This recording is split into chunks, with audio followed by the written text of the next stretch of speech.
Welcome to another episode of Financial Fitness. I'm your host, Donald Raymond. Today, we're talking about distractions. And it can be summed up in one word. Breathe.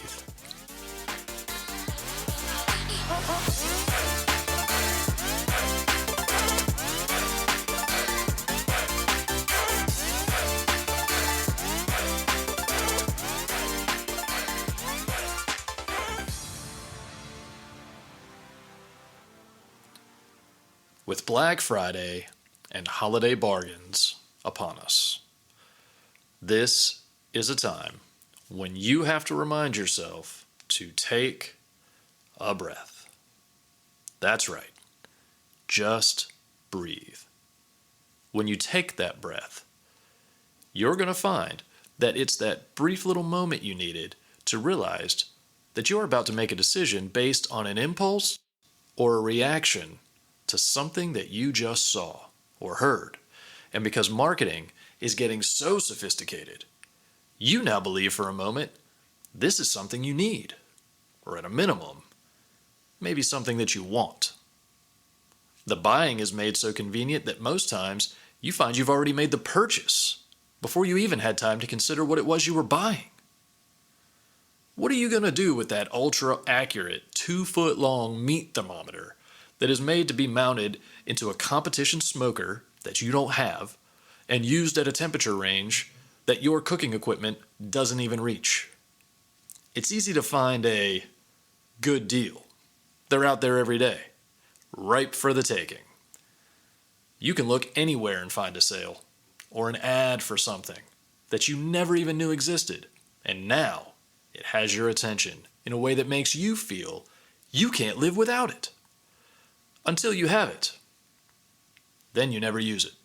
It stays in its original packaging and ends up on the top shelf where it collects dust, ultra accurately, for years to come. Don't be fooled.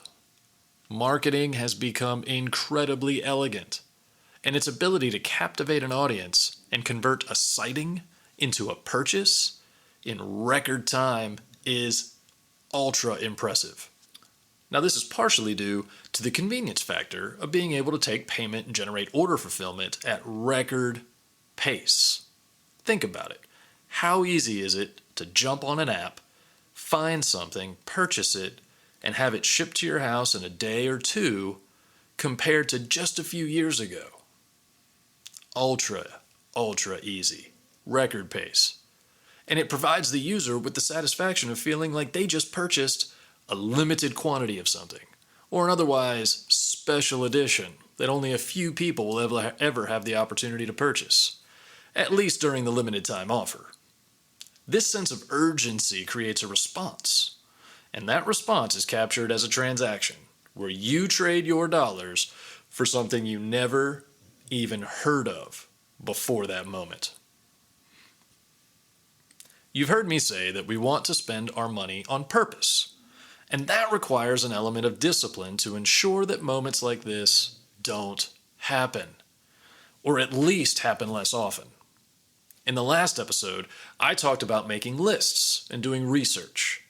This all creates intentional time between the initial discovery of the products and the deals that are available, and then the action of purchasing the product. It's been well documented that if you give yourself a little extra time, then you will be much less likely to leave your path or change your focus from the plans that you had already set out for yourself. So for that reason, I'm going to say it one more time. Breathe. From now until the kids go back to school next year, you are going to be running on overdrive, trying to get everything done, everything ready, and everything purchased before the scheduled get-togethers during the rest of this year. And much of that time is going to be spent in constant motion as you move from store to store, website to website, app to app, looking for everything on your list. You need to prepare yourself right now, if you haven't already, for all the distractions that will come your way in the form of pushy salespeople, ads, pop-ups, specials, bulk stacked items that are right in front of the item that you're actually trying to get from the shelf in the store. And it's all very intentional. These items are put in your way on purpose. They're there to distract you. They will be competing for your attention and for your money. Remember that where your mind focuses, your wallet will follow. So stick to your plan. And when these things get into your view and directly into your path, just breathe. Take that extra little second. Breathe and refocus. And then check your list and your budget. Then continue. If you do this, I promise you that you will find everything you're looking for. And you will come home without all the extra stuff that you don't really need. And you won't have the buyer's remorse that goes with it. So I want to give you an example of something that happened to me personally. I got an Amazon reminder. I think it was an email reminder. Maybe it was a push notification that took me into an email or some other notification, but regardless, online retailer, and it was for a smart outlet that I was looking at online, and I had decided we needed it for one reason or another. So I had added it to a Christmas list, a shared Christmas list of items that people looking for gifts for me could visit and get an idea of some things that I was looking for or purchase a specific item from that list. So I had added this item to the list, but I got the notification as a form of a way to try to get me to purchase the item sooner or even potentially immediately. And as soon as that reminder popped up on my phone, I immediately headed out over to the checkout cart where it was already populated, ready for me to buy. And then I remembered, wait a minute, there is no reason for me to buy this right now. The only thing motivating me to take this action is the retailer. But they did it so effectively that my response was to go to the checkout cart, and I almost purchased it. But then I remembered. I took that little breath. I took a moment just to breathe. And I remembered that it was on my Christmas list and that I didn't need the item right away, and that if I bought it, then it would no longer be on the list, and if somebody looked at the list, they wouldn't be able to buy that particular item for me if they had chosen to. Or maybe somebody was going to, and I'd end up with more than I needed. So I almost fell into that trap. But I can tell you that almost without fail, if I remember to take a second and just breathe, I will resist the urge, and I will stay the course that was already in motion before the distraction of that sale or that notification came into view.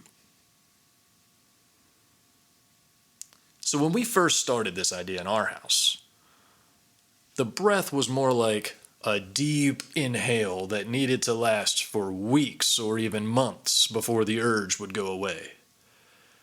And even then, it was common to take advantage of a quote-unquote deal when the opportunity was there, only to feel the remorse, either immediately, moments later, or maybe days, weeks later. Or maybe when trying to sell that unused items a few years later in a garage sale. Now, over time, we got better at this, and what was 6 months of a pause rule became a few weeks, and now we can operate pretty confidently within our financial philosophy, knowing that when these distractions come into view, we will pause for a second, take a breath, refocus on the path, quote-unquote budget, ahead, and continue to move toward our original objective and our targeted direction. This does still find its way into the cracks of our financial armor, however. Last year, just after Christmas, we were with our son in the playroom, and he was working on his ninja moves. And we both decided almost instantly that he needed a punching bag of some kind that wasn't us. So, within a matter of minutes, we had located an item online that resembled a favorite cartoon character of his, some kind of a dinosaur, a T-Rex, I think.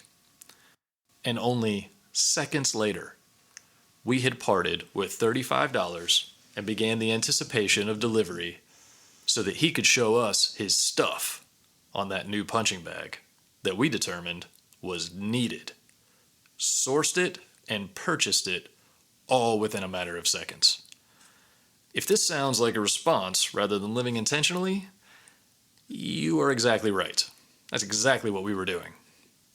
A couple days later, the punching bag was here, and it was time to start enjoying our new wisely researched and purchased item.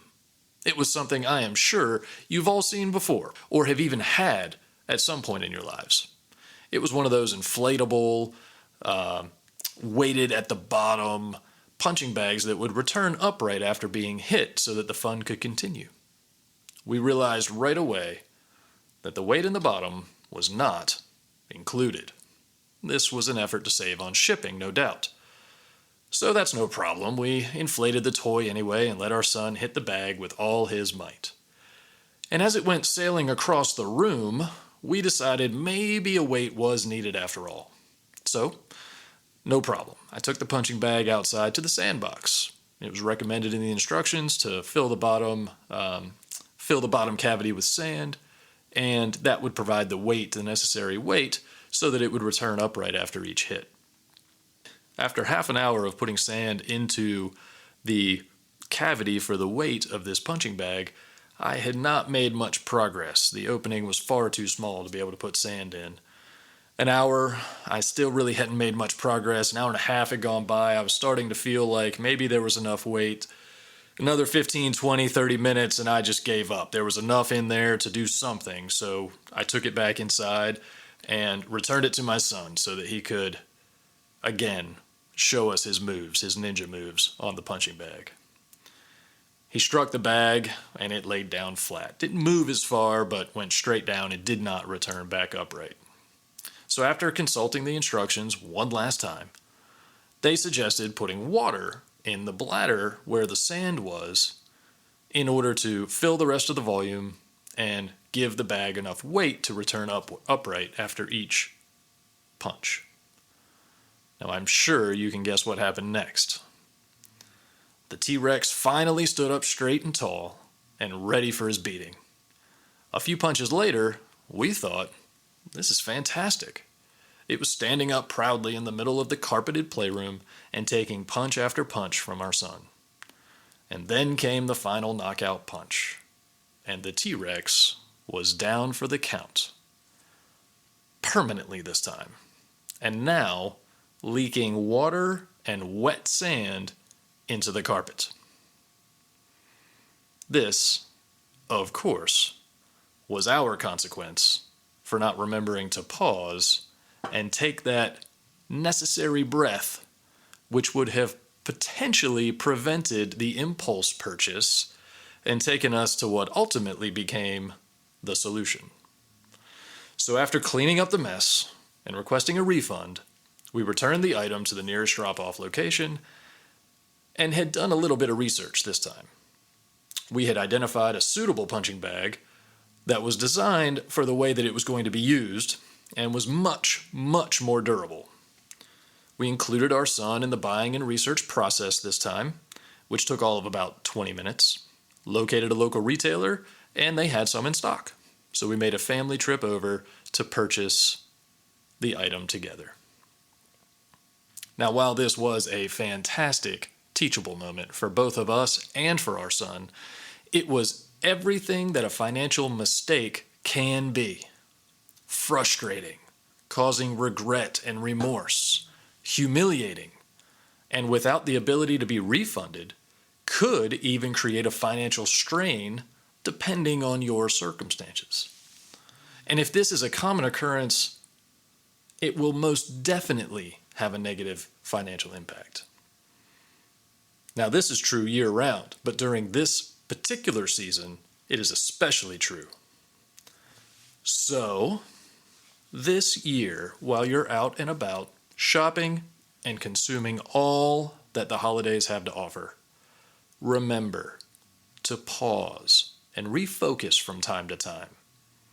And especially when confronted with distractions that will pursue you and try to steal your focus away from your plan and potentially away from your holiday spirit. Okay, so it's time for a quote. Urgency will always compete for your attention, but some of the most important things in life may never compete for your attention. The difference between urgent and important is as vast as the entire universe. And for anyone who is interested in more on that subject, stay tuned because I have at least one episode that will focus specifically on this truth.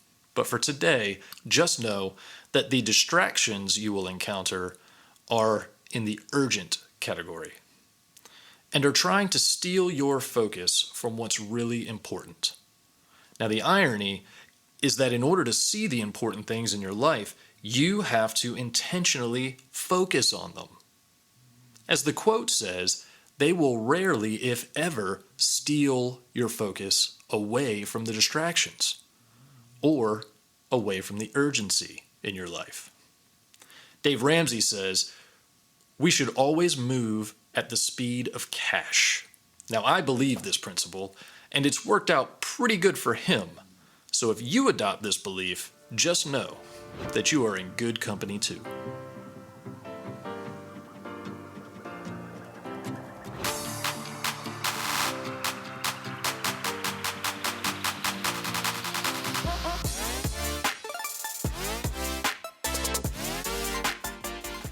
So the warning and the challenge today is to resist the distractions and the urgency in your lives and focus intentionally on what is important, truly important.